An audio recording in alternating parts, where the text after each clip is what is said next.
अस्सलाम वालेकुम स्टूडेंट्स। हमारा चैप्टर इनकम फ्रॉम बिजनेस उसको हम कंटिन्यू करेंगे।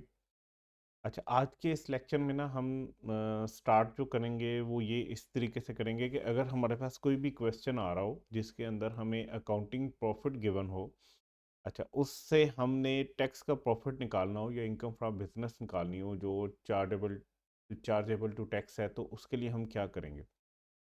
तो हमारे पास से कि यहाँ पे अकाउंटिंग प्रॉफिट आ रहा है और अकाउंटिंग प्रॉफिट के बाद हमें कुछ और इन्फॉर्मेशन से कि गिवन होगी जिसमें से हमने आइडेंटिफाई करना होगा कि कौन से ऐसे एक्सपेंसेस हैं जो कि टैक्स के अंदर अलाउड नहीं है और कौन से ऐसे एक्सपेंसेस हैं जो कि टैक्स के अंदर अलाउड हैं। तो उसकी बेसिस के ऊपर फिर हमने अपनी वर्किंग करनी होती है। एक सिंपल फॉर्मेट पहले भी हम डिस्कस कर चुके हैं, अगेन एक दफ़ा रिवाइज करके आगे चलते हैं। ठीक है, आपके पास अकाउंटिंग प्रॉफिट है, आपके पास अकाउंटिंग प्रॉफिट की फिगर आ गई। अब आपने इसमें से कुछ ऐड करना है और कुछ लेस करना है। ठीक है, मेन पर्पस क्या है कि आपने टैक्स के प्रॉफिट तक पहुंचना है, इस फिगर तक। ये वो फिगर होगी जो आपकी इनकम फ्रॉम बिजनेस समझी जाएगी। ठीक है, इसके ऊपर जो है वो टैक्स लगेगा, ये चार्जेबल टू टैक्स होगी, तो आपने इस पे पहुंचना है। सो आपके पास अकाउंटिंग प्रॉफिट गिवन है क्वेश्चन में। अब आपने इसको लेके आना है अपने टैक्स के प्रॉफिट में। अकाउंटिंग प्रॉफिट और टैक्स के प्रॉफिट में फ़र्क क्या है कि कुछ ऐसी चीज़ें हैं जो अकाउंटिंग के प्रॉफिट तक पहुंचने में लेस हुई होंगी जो कि टैक्स वाले नहीं मानते।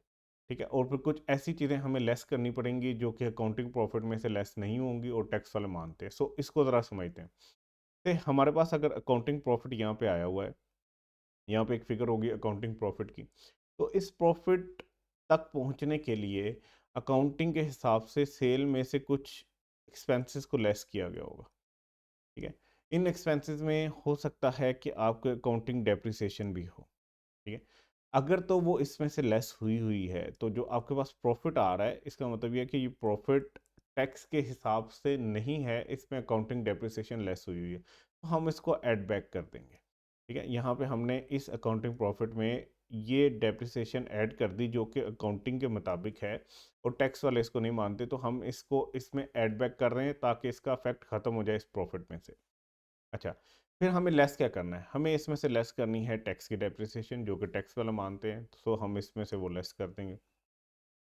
अच्छा, उसके बाद अकाउंटिंग के हिसाब से अगर आपका कोई लॉस आ रहा है, ठीक है, लाइक आपने कोई नॉन करंट एसेट बेचा है या किसी भी वजह से आपका लॉस आ रहा है, तो ये जो अकाउंटिंग का लॉस है इसको टैक्स में तो नहीं मानते हम, तो इसको भी हमें दोबारा ऐड बैक करना पड़ेगा इस अकाउंटिंग के प्रॉफिट में ताकि इसका इफेक्ट ख़त्म हो जाए इस अकाउंटिंग प्रॉफिट में से। हाँ, टैक्स वाला लॉस जो है वो हमें अलाउड होगा तो उसको हम यहाँ पे लेस कर देंगे। अच्छा, फिर ऐसा हो सकता है कि आपका अकाउंटिंग का कोई गेन आ रहा हो, जो आपने डिस्पोज किया है अगर ऐसा, उसमें कोई गेन आ रहा होगा, सो वो यहाँ पे ऐड हुआ होगा आपके अकाउंटिंग प्रॉफिट के अंदर, गेन ऐड हुआ होगा और फिर ये प्रॉफिट बना होगा, सो हमें वो लेस करना है। सो यहाँ पे हम अकाउंटिंग गेन ऑन डिस्पोजल जो है वो लेस कर देंगे। हाँ, टैक्स के हिसाब से जो हमारा गेन ऑन डिस्पोजल बन रहा है उसको ऐड कर देंगे। तो इस तरीके से आप चलोगे कि अकाउंटिंग की वो एडजस्टमेंट्स जो टैक्स वाले नहीं मानते उसको आपने रिवर्स करते जाना है और टैक्स वाले जैसे चाह रहे हैं वो आपने करते जाना है। अच्छा, फिर आपको याद होगा हमने कुछ ऐसी लिस्ट पढ़ी थी इस चैप्टर के स्टार्ट में जो कि हमें एक्सपेंसेस जो थे डिडक्शन के तौर पे अलाउड नहीं थे कि उनको आप लेस नहीं कर सकते। अकाउंटिंग के हिसाब से हो सकता है वो सारे अलाउड हों, लाइक हम अगर गवर्नमेंट को कोई फाइन पे करते हैं तो अकाउंटिंग के हिसाब से क्या है कि आप उसको लेस कर सकते हो, आपका खर्चा है। ठीक है, तो आप जब अकाउंटिंग प्रॉफिट तक पहुंचे होगे तो इस खर्चे को आपने लेस किया हुआ होगा, लेकिन टैक्स का प्रॉफिट कैलकुलेट करने के लिए इसको खर्चा नहीं माना जाता जो आपने फाइन गवर्नमेंट को पे किया हो, तो इसको हमें ऐड बैक करना पड़ेगा। इसी तरह अगर आप अकाउंटिंग के हिसाब से देखो तो आपने अगर किसी को सैलरी दी हुई है कैश के थ्रू बेशक पे किया या चाहे चेक के थ्रू पे किया, अगर आपने सैलरी पे की है तो वो आपका एक्सपेंस है।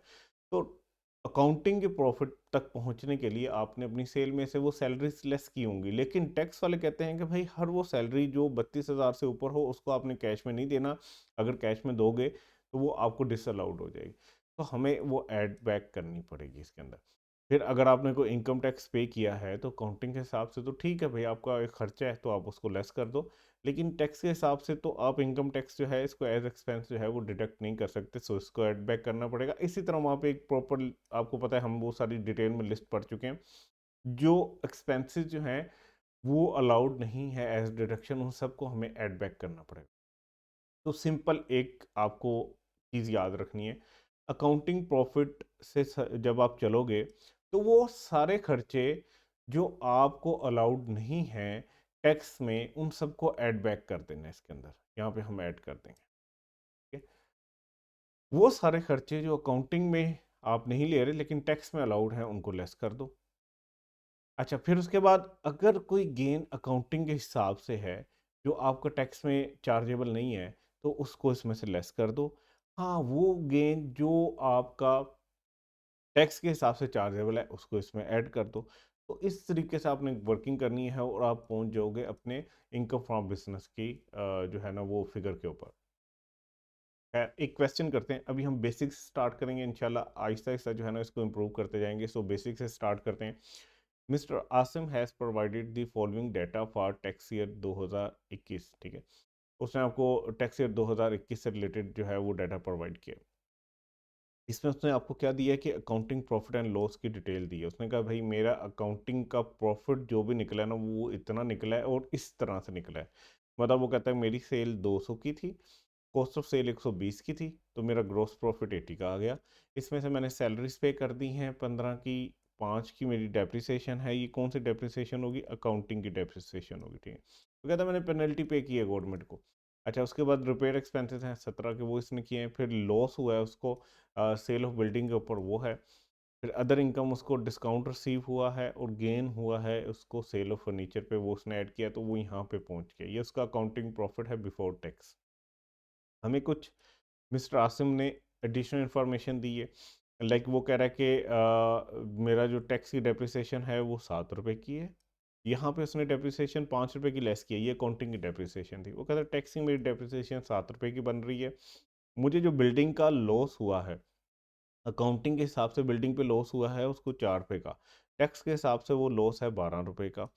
फिर गेन हुआ है उसको सेल ऑफ फर्नीचर पे 11 रुपये का, अकाउंटिंग के हिसाब से उसको गेन हुआ है 9 रुपये का। अब हमने क्या करना है, टैक्सेबल इनकम उसकी कैलकुलेट करनी है टैक्स ईयर 2021 की। तो हम कैसे करेंगे? हम सबसे पहले तो जिस तरीके से करते हैं कि बंदे का नाम लिखते हैं मिस्टर आसिम, ठीक है, और टैक्सेबल इनकम कैलकुलेट करने जा रहे हैं। टैक्स ईयर जो है वो है 2021। ठीक, अब हम करने जा रहे हैं इनकम फ्रॉम बिजनेस। अच्छा, इनकम फ्रॉम बिजनेस के लिए हमें वर्किंग करनी पड़ेगी। ठीक है, तो हम से कि कहते हैं कि इसके लिए वर्किंग वन है। अच्छा, यहाँ पे नीचे मैं ना वर्किंग वन स्टार्ट कर देता हूँ। वर्किंग वन, वर्किंग वन में मैं सबसे पहले क्या करता हूँ कि मैं देखता हूँ कि मेरे पास अकाउंटिंग प्रॉफिट कितना। अकाउंटिंग प्रॉफिट है हमारे पास 48 का। अच्छा, इस अकाउंटिंग प्रॉफिट में से वो सारे खर्चे जो लेस हुए हुए हैं और टैक्स के हिसाब से वो आपको अलाउड नहीं है लेस करना, वो इसमें से हमें ऐड दोबारा करने पड़ेंगे ताकि उसका इफेक्ट खत्म हो जाए। सो मैं क्या करता हूँ, जो चीज़ें ऐड करनी है वो यहाँ पे लिखता जाता हूँ, जो चीज़ें लेस करनी है वो मैं यहाँ पे लिखता जाऊँ। ठीक, सबसे पहले हम देख लेते हैं कि डेप्रिसिएशन। तो डेप्रिसिएशन, अकाउंटिंग की जो डेप्रिसिएशन है उसको मुझे ऐड करना पड़ेगा। अकाउंटिंग की डेप्रिसिएशन जो है वो 5 से मैं ऐड बैक कर रहा हूँ। टैक्स की जो डेप्रिसिएशन है उसको मैं लेस कर देता हूँ इसमें से 7 से। तो ये वाली चीज़ जो है वो मेरी यहाँ पे इनकॉर्पोरेट हो गई। अच्छा, उसके बाद मैं क्या करता हूँ कि पेनल्टी जो है वो गवर्नमेंट को जब आप पे करते हो वो अलाउड नहीं होती, तो इसको भी मैं ऐड बैक कर देता हूँ 3 रुपये की। अच्छा, उसके बाद मैं देखता हूँ कि यहाँ पे ना लॉस आ रहा है, लॉस ऑन बिल्डिंग, जो है ना वो बिल्डिंग की सेल के ऊपर लॉस आ रहा है। तो ये अकाउंटिंग का लॉस है। ठीक है, अकाउंटिंग लॉस जो है इसको मुझे ऐड बैक करना पड़ेगा। ठीक है, तो ये लॉस 4 से ऐड बैक कर दिया, लेकिन टैक्स का जो लॉस है ऑन सेल ऑफ बिल्डिंग ये मुझे लेस करना पड़ेगा। लॉस कितना है? 12 का। उसके बाद गेन की बात कर लेते हैं।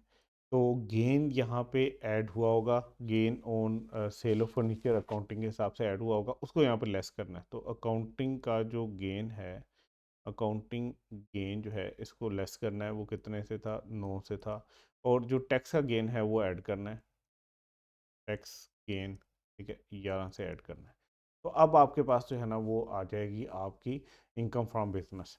ठीक है, तो कैलकुलेशन आपने खुद कर लेनी है। ठीक है, ये हमारे पास जो थी 48 का प्रॉफिट बिफोर टैक्स था अकाउंटिंग के हिसाब से, डेप्रिसिएशन इसमें ऐड बैक कर दी अकाउंटिंग की, पेनल्टी टू गवर्नमेंट इसमें ऐड बैक कर दी, अकाउंटिंग लॉस जो हुआ रहा था वो इसमें ऐड बैक कर दिया, टैक्स गेन इसमें ऐड कर दिया, टैक्स की डेप्रिसिएशन लेस कर दी, लॉस ऑन डिस्पोजल ऑफ जो है वो बिल्डिंग वो लेस कर दी, और काउंटिंग गेन इसमें से लेस कर दिया। तो हमारे पास जो आ गई टैक्सेबल इनकम वो आ गई 43। तो यहाँ पे हमारे पास 43 आपकी जो है वो टैक्सेबल इनकम आ जाएगी। तो इस तरीके से आपने करना है। सिंपल अभी हमने रखा है, आहिस्ता आहिस्ता इसको थोड़ा सा जो है वो कम्प्लेक्स करते जाएंगे क्वेश्चन को। इस तरीके से, इस पैटर्न से आपने अपना क्वेश्चन सॉल्व करना है। तो ये हमारे पास टैक्सेबल इनकम आ जाएगी।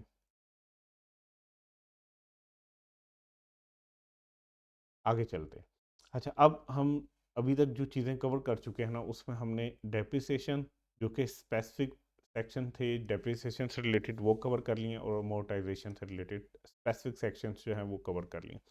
इनकी समरी ज़रा देख लेते हैं। अगर सेक्शन की बात करें तो डेप्रिसिएबल एसेट यानी टेंजिबल एसेट्स को जो सेक्शन डील करते हैं वो 22 से 23 हैं, और इनटेंजिबल जो है उसके लिए 24 सेक्शन है। फर्स्ट जो है ईयर ऑफ परचेज, जो उसका पहला साल होता है, इसमें हमने कहा कि फुल ईयर डेप्रिसिएशन होती है इन ईयर ऑफ परचेज। टेंजिबल की केस में फुल ईयर ऑफ डेप्रिसिएशन है in the year of purchase.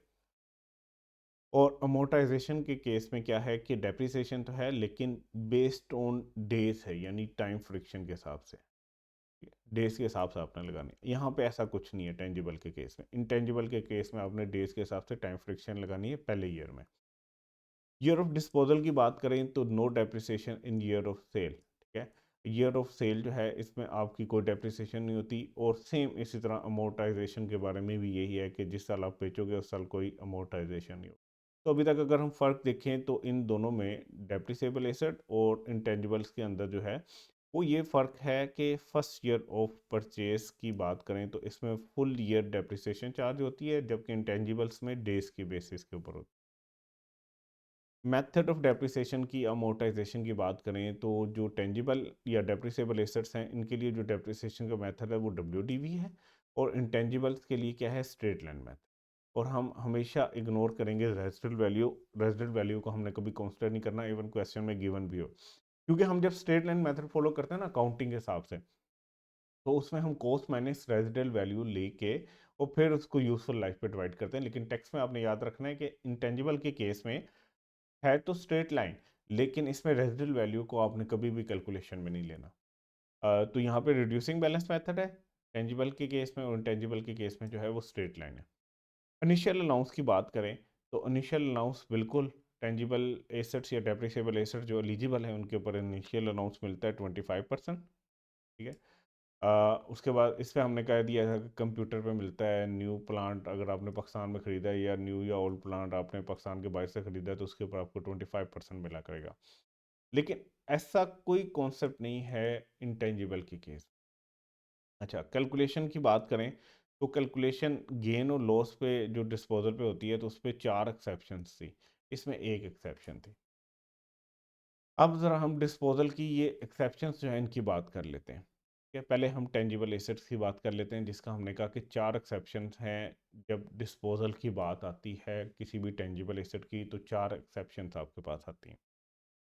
पहली एक्सेप्शन जो है वो सेक्शन 22(9) में लिखी हुई है। ये कैटेगरी है कि किसी भी एसेट्स के ऊपर ये जो है ना वो एक्सेप्शन लगती है। सिनेरियो क्या है? Where an asset is use partly in driving income from business and partly for other use. जब आपको कोई ऐसा एसेट जो है उसको आपने डेप्रिसिएट करना है या उसका जो है डिस्पोजल करना है, उससे रिलेटेड हमने एक चीज़ पढ़ी थी कि जब वो एसेट पार्टली यूज़ हो रहा हो इनकम फ्रॉम बिजनेस में, पार्टली किसी और मकसद के लिए हो, तो उस केस में आपने क्या करना है कि WDV जो होगी एसेट की at the time of disposal shall be increase by the amount of deduction not allowed in the previous year. हमने क्या कहा था कि भाई इसकी जो डेप्रिसिएशन चार्ज होती है ना, हर एसेट की, इसमें कोई स्पेसिफिक एसेट नहीं है, सारे एसेट्स की बात हो रही है, लेकिन वो एसेट्स जो पार्टली यूज हो रहे हो, ठीक है, आप उसको बिजनेस में भी यूज़ कर रहे हो, किसी और मकसद के लिए यूज़ कर रहे हो, तो डेप्रिसिएशन आपने उसी हिसाब से करनी है जिस हिसाब से वो जिस प्रोपोर्शन से वो बिजनेस के लिए यूज़ हो रहा है। जैसे कि 75% बिजनेस में यूज़ हो रहा है, तो हर साल आपने डेप्रिसिएशन का एक्सपेंस जो है वो 75% जो है उसको डिडक्ट करना है अपनी इनकम फ्रॉम बिजनेस में से। जो 25% रह गया, इसको आप डिडक्ट नहीं कर सकते क्योंकि ये बिजनेस के लिए यूज़ नहीं हुआ। लेकिन हमने कहा था जब आपने WDV निकालनी है तो वो ऐसे निकालनी है जैसे 100% के हिसाब से निकाल रहे हो। हाँ, जब डिस्पोजल होगा तो ये जो 100% के हिसाब से WDV आ रही है, इसके अंदर से आप क्या करो, इसको ऐड बैक कर दो ताकि आपकी इस हिसाब से डेप्रिसिएशन सेट हो जाए। तो हम क्या करते थे, उसको WDV को इंक्रीज कर देते थे उस अमाउंट से जो हमें अलाउड नहीं हुई होती थी प्रीवियस ईयर्स में।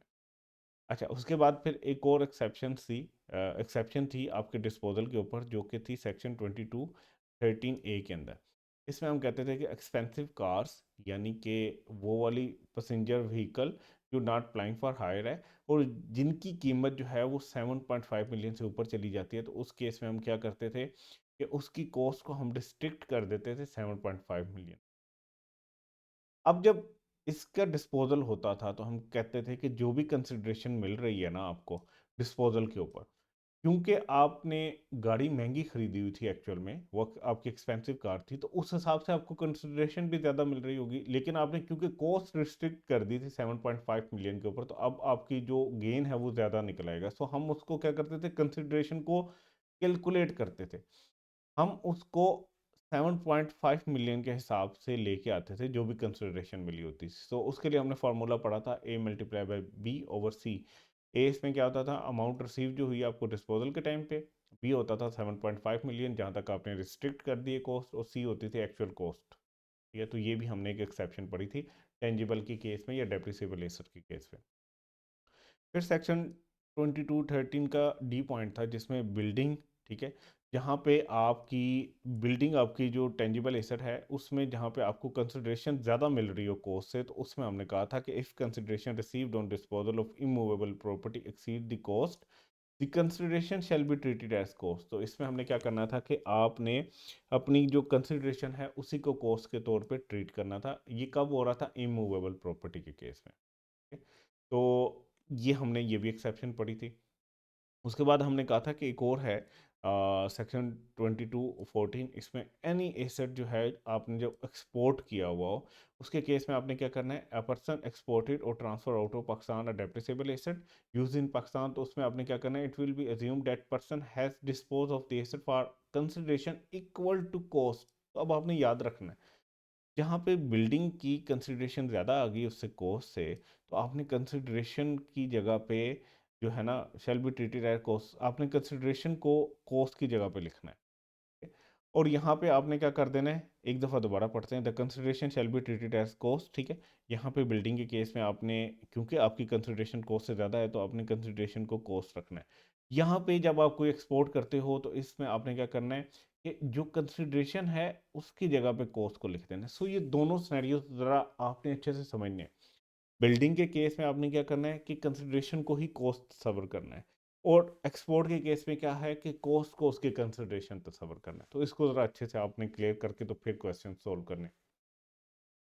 इंटेंजिबल्स की बात करते हैं तो इस केस में, इंटेंजिबल के केस में एक एक्सेप्शन है, वो एक्सेप्शन है 22(9) के अंदर। ठीक है, उसके अंदर कोई भी एसेट जो है उसका सिनेरियो क्या है, where the intangible is not wholly use to drive income chargeable to tax, तो उसमें हम क्या करते हैं कि written down value equal to the cost of intangible asset less amortisation that would have been allowed if the tangible was wholly used, तो उसको हम लेते हैं। हम WDV कैसे निकालते हैं कि इसी तरह से जैसे आपकी जो अमोर्टाइजेशन है वो 100% उस एसेट पे हो रही है जो कि 100% जो है वो बिजनेस के लिए यूज हो रहा है। तो इसका ये हमारी एक्सेप्शन थी। आगे मूव करते हैं, आज के मेन टॉपिक की तरफ आते हैं। आज का हमारा जो मेन टॉपिक है वो है pre commencement expenditure. Pre commencement expenditure का मतलब क्या होता है, कमेंसमेंट का मतलब होता है स्टार्ट करना। जैसे कोई रेस कमेंस होने से पहले या कोई बिजनेस स्टार्ट होने से पहले, प्री का मतलब है पहले, ठीक है, तो स्टार्ट होने से पहले कुछ अगर आप खर्चे कर रहे हो, तो हम बिजनेस का चैप्टर पढ़ रहे हैं, बिजनेस के स्टार्ट होने से पहले समटाइम आप क्या करते हो, कुछ एक्सपेंडिचर कर देते हो, बिजनेस कमेंस करने से पहले कुछ आप खर्चे कर देते हो, उनसे रिलेटेड अब हम इस सेक्शन में पढ़ने जा रहे हैं। Pre-commencement expenditure is an expenditure incurred before the commencement of a business wholly and exclusively for business। कहते हैं देखो, कोई भी ऐसा खर्चा जो आपने बिजनेस के स्टार्ट होने से पहले किया है, लेकिन शर्त क्या है कि वो होली या एक्सक्लूसिवली कहाँ पे आपने किया हो, किस लिए किया हो, बिजनेस के लिए किया हो, ठीक है। मतलब अगर हम बात करें कि इन चार लोगों ने मिलकर बिजनेस स्टार्ट करना है, इस बिजनेस को स्टार्ट करने से पहले अगर इन्होंने कोई खर्चा किया है, लेकिन खर्चा किस लिए किया है, सिर्फ इसलिए कि ये बिजनेस जो है वो स्टार्ट कर सके, यानी कि होली जितना खर्चा किया है वो सारा किसके लिए, बिजनेस के लिए, और सिर्फ पर्पस क्या है, बिजनेस स्टार्ट करना। इसके लिए अगर उसने कोई खर्चा किया है तो उसको हम प्री कमेंसमेंट एक्सपेंडिचर कहेंगे, जिसके अंदर शामिल होता है फिजिबिलिटी स्टडीज। मतलब ये चारों लोग जो है ना वो देखेंगे कि क्या जो हम काम करने जा रहे हैं वो फिजिबल है कि नहीं, तो उसके लिए बाकायदा स्टडी की जाती है। तो फिजिबिलिटी स्टडी को भी आप क्या कहते हो, प्री कमेंसमेंट एक्सपेंडिचर। फिर है कंस्ट्रक्शन ऑफ प्रोटोटाइप्स, आप उससे पहले कुछ प्रोटोटाइप्स बनाते हो, सैंपल्स बनाते हो, देखते हो कि जो मैं चीज़ बना के बाद बेचने जा रहा हूँ क्या वो इस काबिल है कि वो बिकेगी या नहीं बिकेगी, तो ये प्रोटोटाइप के ऊपर आपका जितना खर्चा होता है ये भी आपका प्री कमेंसमेंट एक्सपेंडिचर है। अच्छा, इसके बाद क्या है कि ट्रायल प्रोडक्शन एक्टिविटीज़।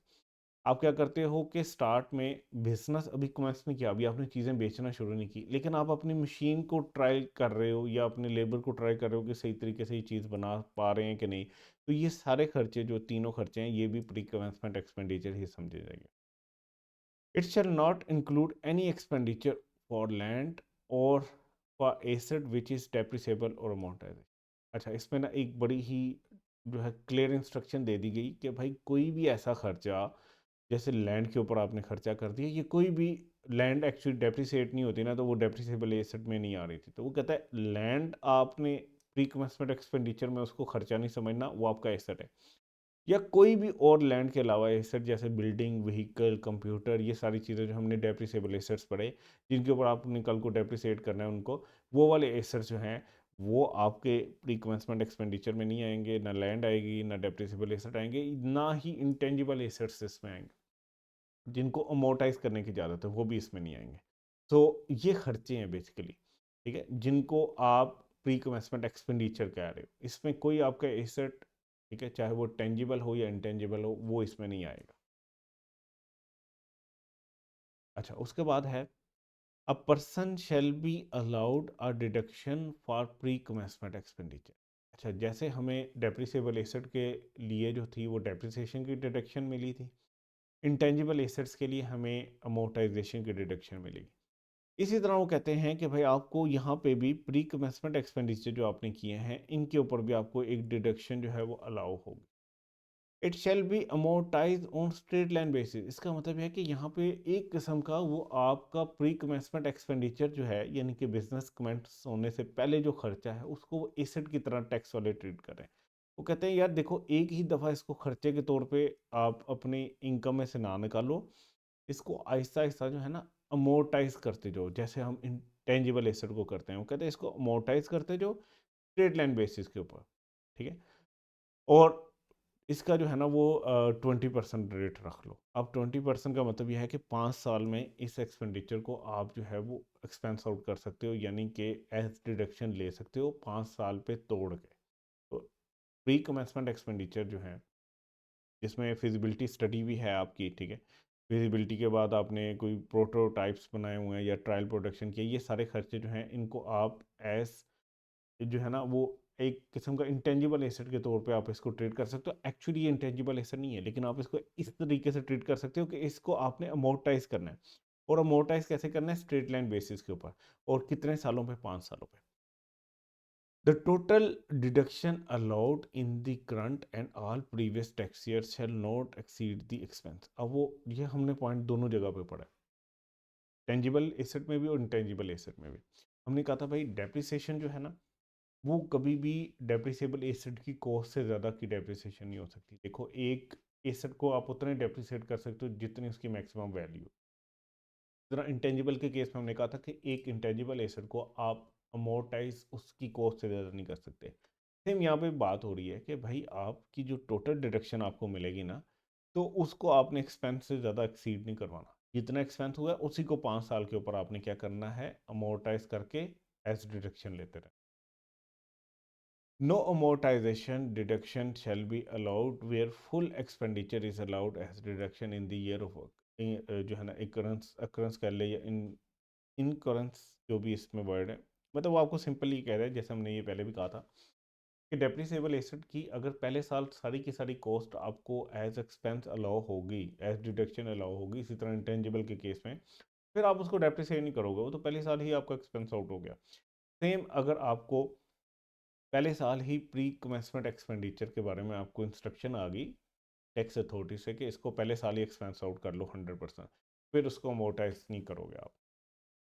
अच्छा, उसके बाद है हमारे पास साइंटिफिक रिसर्च एक्सपेंडिचर। पीछे वाला था हमारा प्री कमेंसमेंट एक्सपेंडिचर, मतलब वही बिजनेस स्टार्ट करने से पहले आपने कुछ एक्सपेंडिचर किया था। अब कौन सा एक्सपेंडिचर है जो आप साइंस से रिलेटेड कोई रिसर्च कर रहे हो उसके ऊपर जो एक्सपेंडिचर कर रहे हो उसकी बात होने जा। A deduction will be allowed for scientific research expenditure in Pakistan wholly and exclusively for business। For example एक बिजनेस है, वो ये कहता है कि हम अपने बिजनेस को बेहतर करने के लिए, बिजनेस के अंदर बेहतरी लाने के लिए हम क्या करेंगे, हम ना साइंटिफिक रिसर्च करेंगे।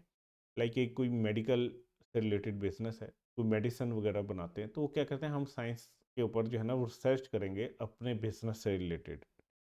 या जैसे कोविड आया था तो डिफरेंट कंपनीज ने कोविड के इलाज के लिए रिसर्च शुरू कर दी थी।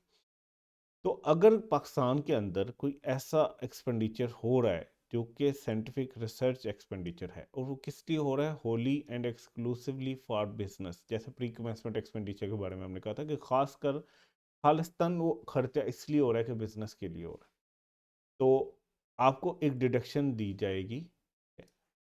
तो ज़्यादा तक आपको डिडक्शन आपको मिलेगी। In this section scientific research, अब हमें बताया जा रहा है कि साइंटिफिक रिसर्च का मतलब क्या है।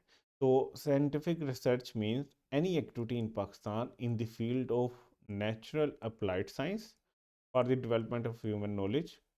आप किसी भी फील्ड के अंदर, ठीक है, जो कि फील्ड होनी चाहिए नेचुरल या अप्लाइड साइंस की, यानी कि साइंस से रिलेटेड किसी भी फील्ड के अंदर हो ताकि आप डेवलप कर सको ह्यूमन नॉलेज को, आप ऐसी कोई रिसर्च कर रहे हो, तो ऐसी रिसर्च को हम कहते हैं साइंटिफिक रिसर्च।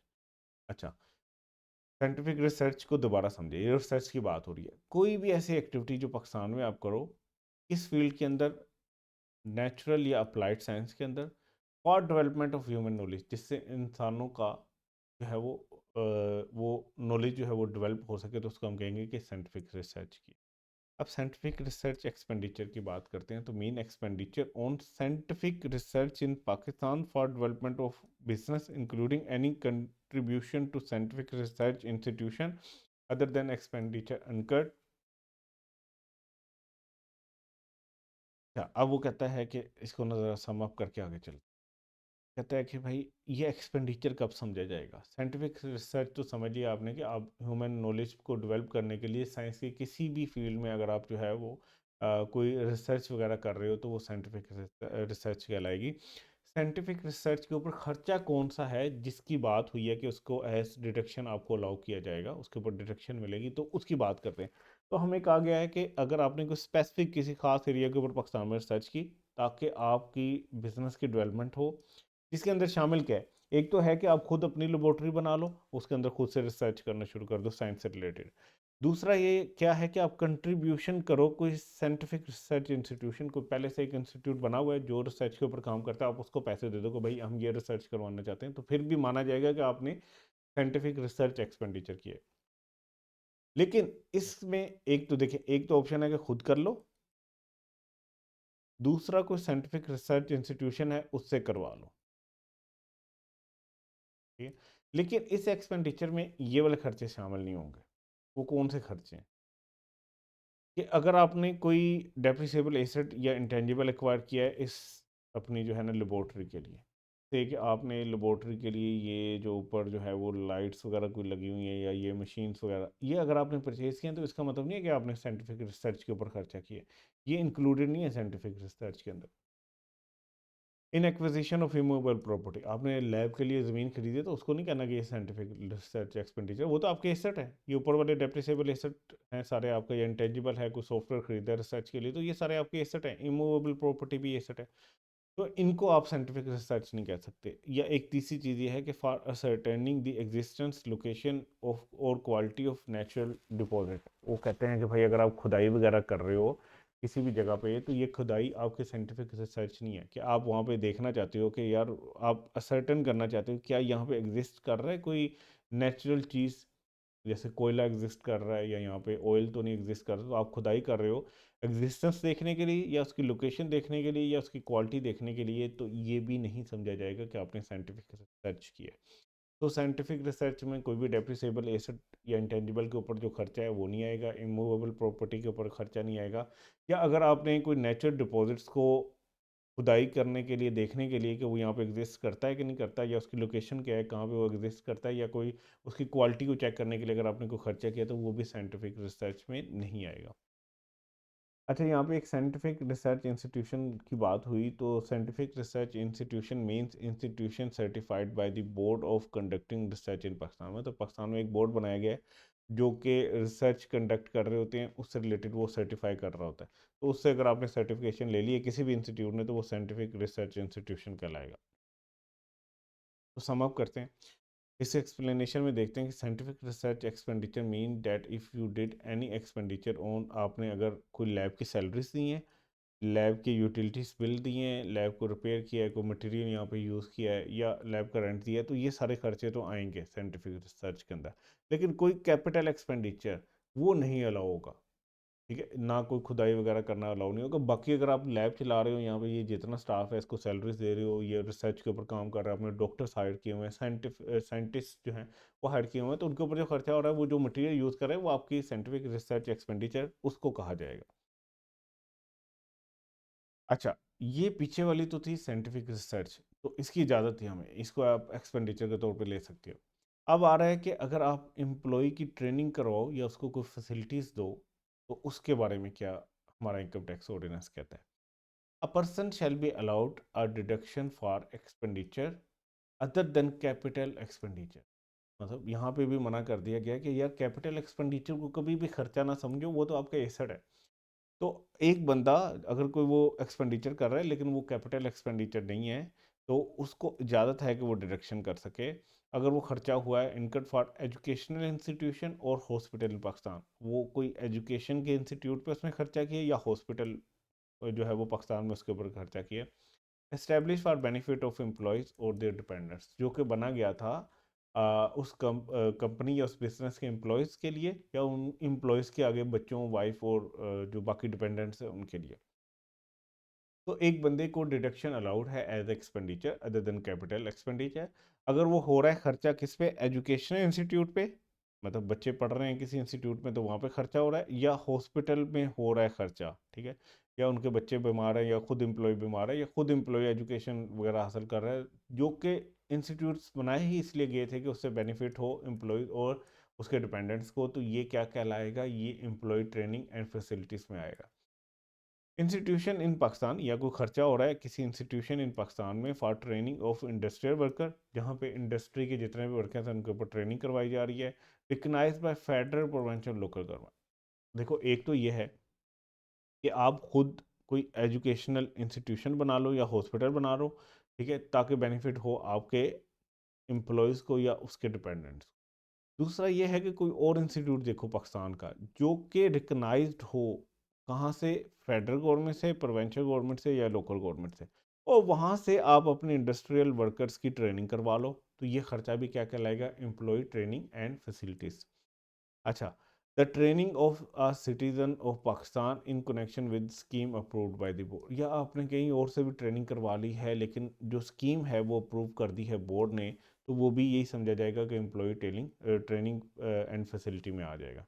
अच्छा, इसकी एक्सप्लेनेशन देख लें, तो only day to day expenses, जो कि जैसे सैलरीज वगैरह, यहाँ पे ये एक ट्रेनर आया हुआ है इसकी सैलरी वगैरह है, तो इसको इजाज़त होगी कि इसको आप ट्रीट कर लो कि एम्प्लॉय ट्रेनिंग एंड फैसिलिटी है।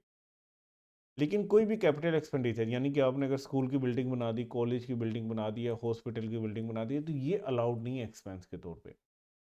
ये आपकी एसेट्स हैं, इनको आप डेप्रिसिएट करोगे। हाँ, अगर वैसे वहाँ पे ट्रेनिंग के लिए आपने कुछ खाने पीने के लिए मंगवा दिया, ट्रेनर मंगवाए हैं, उनके आने जाने का खर्चा, बाकी वहाँ पे जितने खर्चे हैं ना, वो सारे आपके एम्प्लॉय ट्रेनिंग एंड फैसिलिटीज़ में आएंगे। अच्छा, ठीक है, तो ये हमने काफ़ी चीज़ें जो थी इसमें वो कवर कर ली है। बैड डेट को कंप्लीट नहीं करेंगे, लेकिन थोड़ा सा डिस्कस कर लेते हैं। तो स्टार्ट करते हैं बैड डेट। अब ये अलग टॉपिक है। अच्छा, बैड डेट होता क्या है? मतलब आपने अकाउंटिंग में बैड डेट पढ़ा होगा। डेट का मतलब है कर्जा, तो बैड का मतलब है बुरा। तो बुरा कर्ज, आपने किसी को डेट दिया है और वो अब बुरा हो गया, आपको वो वापस नहीं मिल रहा, तो आपने बड़ा ही गलत कर्जा दे दिया किसी को, तो ये बैड डेट वो होता है। अच्छा, टैक्स के हिसाब से हम देखें अगर, तो बैड डेट के बारे में क्या टैक्स कहता है? A person shall be allowed a deduction for a bad debt.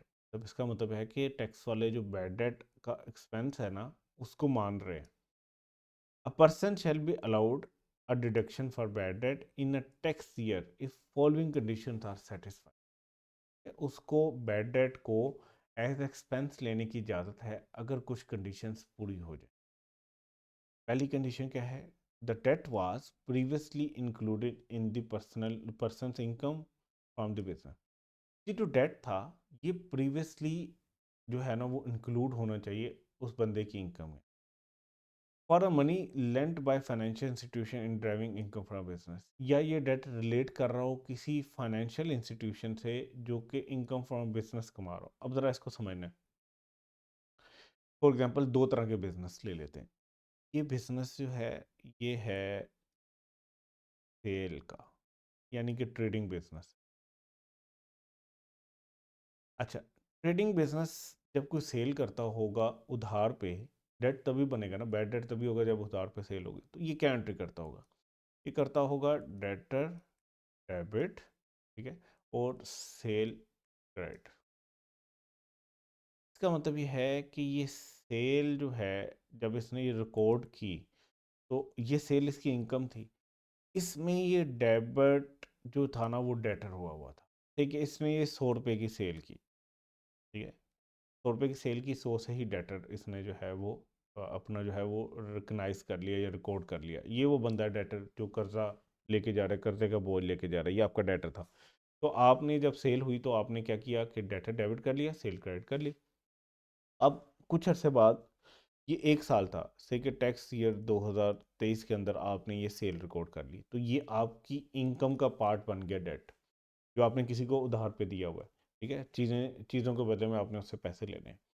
अब आया टैक्स ईयर 2024, इसके अंदर क्या हुआ कि ये जो आपके डेटर था ना, ये 100 रुपये इसने देने थे, इसमें से कुछ पैसे डूब गए, से हम कहते हैं बैड डेट जो है वो डेबिट हो गया 50 रुपये से, और डेटर जो था ये क्रेडिट हो गया 50 रुपये। अब इसको, इस बैड डेट को एक्सपेंस पे के तौर पे लेके जाने की इजाज़त है। क्यों इजाज़त है? क्योंकि ये पिछले साल यानी प्रीवियसली ये इंक्लूड हो गया था पर्सन की इनकम फ्रॉम बिजनेस में। जब इसने ये सेल रिकॉर्ड की थी तो उसमें ये डेटर को आपने रिकॉर्ड कर लिया था, डेटर डेबिट कर दिया था। अब उसमें से कुछ पैसे डूब गए, तो अब आप क्या कर रहे हो? उसको एज एक्सपेंस ले। अच्छा, दूसरे केस में क्या है? पहला तो केस ये है कि अगर आप कुछ चीज़ें बेचते हो ना, तो आपकी प्रीवियसली इनकम का पार्ट बना हो, तो फिर ही आप उसको जो है वो बैड डेट तस्वर कर सकते हो। लेकिन अगर कोई फाइनेंशियल इंस्टीट्यूशन है, यानी बैंक वगैरह है, ये क्या करते हैं? ये लोगों को कर्जा देते हैं, कर्जा देते हैं। अब ये कर्जा जब दे रहे होंगे, तो ये क्या करते होंगे? ये कहते होंगे कि भाई, लोन टू मिस्टर ए जो है ये डेबिट, इसका एसेट बन गया कि इसने इससे पैसे वापस लेने हैं, और बैंक या कैश क्रेडिट। अब देखें, यहाँ पे हमने उस कर्जे को सेल के अगेंस्ट रिकॉर्ड किया था, मतलब वो डेटर बनाया था सेल के अगेंस्ट, तो ये ऊपर वाली कंडीशन पूरी हो रही थी कि वो उस बंदे की इनकम का पार्ट बनाओ। यहाँ पे इनकम नहीं आ रही, उसका कैश कम हो रहा है, और वो जो है कर्जा जो है उसको वो बढ़ रहा है।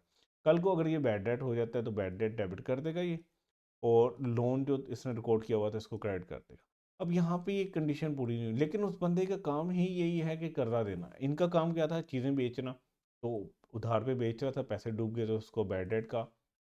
बैंक या फाइनेंशियल इंस्टीट्यूशन का काम क्या, कर्जे देना, तो अगर वो पैसे डूब जाए तो वो उसका बैड डेट है। तो जब फाइनेंशियल इंस्टीट्यूशन की बात करो जो ड्राइव कर रहा हो इनकम फ्रॉम बिजनेस कर्जे दे के, तो उसमें बैड डेट समझा जाएगा। तो दो तरह से, एक तो अगर कोई बिजनेस कर रहा है अदर देन फाइनेंशियल इंस्टीट्यूशन, तो उसके लिए क्या है कि बैड डेट तभी अलाउ होगा अगर वो पिछले सालों में उसने अपनी इनकम का पार्ट बनाया। ठीक है। और अगर वो कोई फाइनेंशियल इंस्टीट्यूशन है और वो इसी तरह अपनी इनकम फ्रॉम बिजनेस कमा रहा है कर्जे दे के, तो उसके लिए ये शर्त कंडीशन लाजमी नहीं है कि वो पिछले साल अपनी इनकम का पार्ट बनाए, प्रीवियसली इनकम का पार्ट बनाए।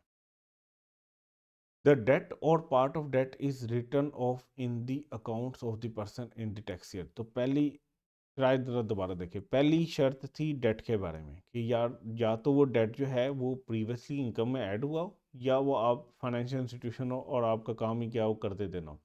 दूसरी शर्त ये है कि the debt or part of the debt is written off. अब इसकी ये वाली एंट्री भी उन्होंने कर दी हो कि बैड डेट डेबिट, ठीक है, और डेटर राइट। अगर उसने अकाउंटिंग में ये एंट्री नहीं की तो फिर भी उसको बैड डेट रिकॉर्ड करने की इजाज़त नहीं है। मतलब आप अकाउंटिंग के अंदर आपने अपने डेटर कम कर दिए हो तो फिर आपको इजाज़त है बैड डेट लेने की। पहली कंडीशन भी पूरी करनी है कि भाई आपने पिछले साल उसको रेवेन्यू के तौर पे दिखाया हुआ। दूसरी कंडीशन भी पूरी करनी है कि भाई आपने उसको राइट ऑफ कर दिया। और तीसरी कंडीशन है there are reasonable ground for believing debt that debt is irrecoverable. और आपके पास रीजनेबल ग्राउंड्स हो, वजूहात हो रीजनेबल कि यार अब ये डेट जो है ना वो वापस नहीं मिलना, तो फिर आप उसको क्या कर सकते हो, बैड डेट को क्लेम कर सकते हो टैक्स के अंदर। ठीक है। कंक्लूड करते हैं, बैड डेट क्या है। बैड डेट जो है वो आप रिकॉर्ड कर सकते हो एज एक्सपेंस। ठीक है, ये एक किस्म का आपका खर्चा है, लेकिन कुछ शर्त पूरी करनी है। पहली शर्त क्या है कि अगर तो आपका बिजनेस क्या है, कोई भी बिजनेस है जिसमें आप चीज़ें वगैरह बेचते हो, तो ये जो डेट अब आपका बैड हुआ है ये पहले आपकी सेल का पार्ट बना होना चाहिए। अच्छा, अगर आपको फाइनेंशियल इंस्टीट्यूशन हो तो फिर आपका काम क्या होना चाहिए कि आप कर्जे देते हो। दूसरे नंबर पे आपने अकाउंटिंग में एंट्री कर दी हो कि बैड डेट डेबिट और डेटर क्रेडिट। और तीसरे नंबर पे ये कि अब आपके पास रीजनेबल ग्राउंड हो कि आपको पैसे नहीं मिलने, आपके पैसे डूब गए। अच्छा, एक्सप्लेनेशन देख लेते हैं। इंक्लूडेड इन पर्सन इनकम का मतलब ये है कि आपने क्रेडिट सेल के तौर पे उस डेट को पहले रिकॉर्ड कर लिया हो। जैसे मैंने आपको बताया कि आपने सेल क्रेडिट की होगी तो आपकी इनकम में इंक्लूड हो गया वो जो 100 रुपये की आपने चीज़ बेची है, और साथ आपने डेटर रिकॉर्ड कर लिया। यानी डेटर तब रिकॉर्ड हुआ जब आपने इनकम का पार्ट बनाया उसको। तो अगर ये पैसे डूबते हैं तो ये प्रीवियसली आपकी इनकम के अंदर ऐड हुए होंगे। अच्छा, provision for doubtful that is not allowed. देखो अब ज़रा मैं ना आपको थोड़ा सा अकाउंटिंग के कॉन्सेप्ट्स को याद करवाता हूँ। हमारे पास ना एक डेटर का लेजर होता था अकाउंटिंग का। ये डेटर का लेजर है। एक बैड डेट एक्सपेंस जो है उसका लेजर होता था। फिर एक हमारे पास प्रोविजन या अलाउंस फॉर डाउटफुल डेट होता था।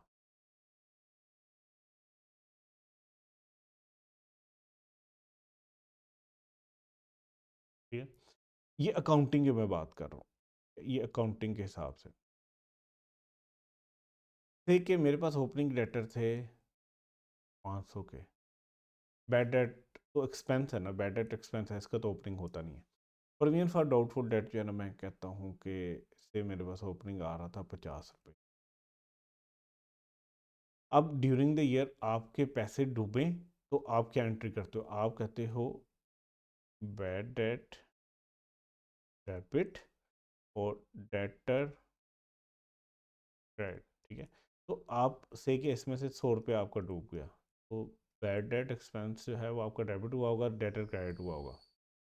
हमने डेटर को जो है वो क्रेडिट कर दिया, बैड डेट एक्सपेंस को 100 रुपये से डेबिट कर दिया।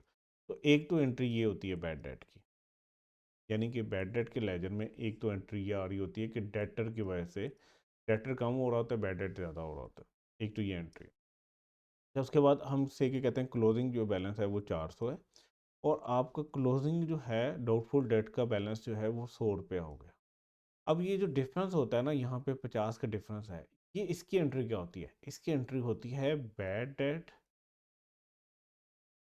Expense debit provision for doubtful debt doubtful sorry जो है ना वो क्रेडिट हो जाती है, तो 50 रुपये। अब यहाँ पे एक और चीज़ आई है, प्रोविजन फॉर डाउटफुल की वजह से भी 50 रुपये की एंट्री। इसकी इजाज़त नहीं है आपको, ये प्रोविजन वगैरह की वजह से जो खर्चा आ रहा है ना, इसको लेने की इजाज़त नहीं है आपको। इस खर्चे को लेने की इजाज़त है डेटर को कम करके, अगर आप बैड डेट रिकॉर्ड कर रहे हो जो पिछले साल या प्रीवियसली आपकी इनकम का पार्ट बन गया था, तो फिर इजाज़त है। अच्छा, अब ज़रा ना हम इसको कंक्लूड करते हैं। देयर आर 3 एग्जांपल जो है हमारे पास से कि एक एग्जांपल ये है मेट्रो बुक्स की। अच्छा, मेट्रो कैश एंड कैरी जो है वो सोल्ड करता है good to a customer for ₹10 on credit उधार पे, एंड लेटर ऑन द डेब्ट was prove to be bad, बाद में बैड हो गया। तो जब उसने बेची होंगी तो उसने क्या किया होगा, डेटर डेबिट सेल क्रेडिट। जब वो बैड डेट हुआ है तो उसने क्या किया है, बैड डेट डेबिट और डेटर क्रेडिट। तो इसमें क्या है कि as the debt was previously included in the metro income from business, so bad debt shall be allowed. तो इस केस में आपको बैड डेट अलाउ होगा। दूसरी एग्जांपल है मेट्रो बैंक बुक्स की, ठीक है। इसमें क्या है कि कैश एंड कैरी ने एक लोन दिया है। अब ये लोन दिया है 6 रुपये का अपने किसी एम्प्लॉयज़ को, वो लेके भाग गया। अब जब इसने लोन दिया होगा तो इसने क्या किया, लोन रिसीवेबल को डेबिट किया, कैश को क्रेडिट कर दिया। अब ये इनकम का पार्ट नहीं बना, ठीक है। अब जब ये बैड डेट हुआ है और लोन रिसीवेबल आपने कम कर दिया है, तो ये आपको बैड डेट के तौर पे अलाउ नहीं होगा, क्योंकि आप फाइनेंशियल इंस्टीट्यूशन नहीं थे। और फाइनेंशियल इंस्टीट्यूशन के अलावा अगर कोई आपने बैड डेट जो है वो क्लेम करना है डिडक्शन, तो शर्त क्या है कि वो प्रीवियसली आपकी इनकम का पार्ट हो, जैसे ये पहली एग्जांपल में थी। तो ये आपको अलाउ नहीं होगा। तीसरी है बुक्स ऑफ बैंक का, ठीक है। ये कोई बैंक है, इसने एमसीबी बैंक से, ठीक है, ये हम बुक्स की बात कर रहे हैं, मेट्रो की बुक्स की हमने बात की, मेट्रो की बुक्स की बात की, ये बैंक की बुक की बात कर रहे हैं, उसकी किताबों अकाउंटिंग की बात करें। एनसीबी ने लोन दिया है one of its customer for ₹6। उसने क्या रिकॉर्ड किया, लोन रिसीवेबल कैश क्रेडिट, ठीक है।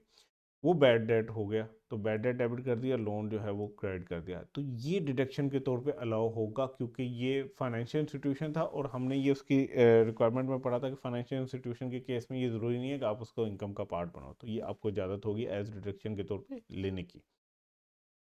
अच्छा, चलें इंशाल्लाह नेक्स्ट लेक्चर में यहाँ से स्टार्ट करेंगे, इसको यहाँ पे ख़त्म करते हैं। इंशाल्लाह नेक्स्ट लेक्चर में मिलेंगे। अपना ख्याल रखिएगा। अल्लाह हाफ़िज़।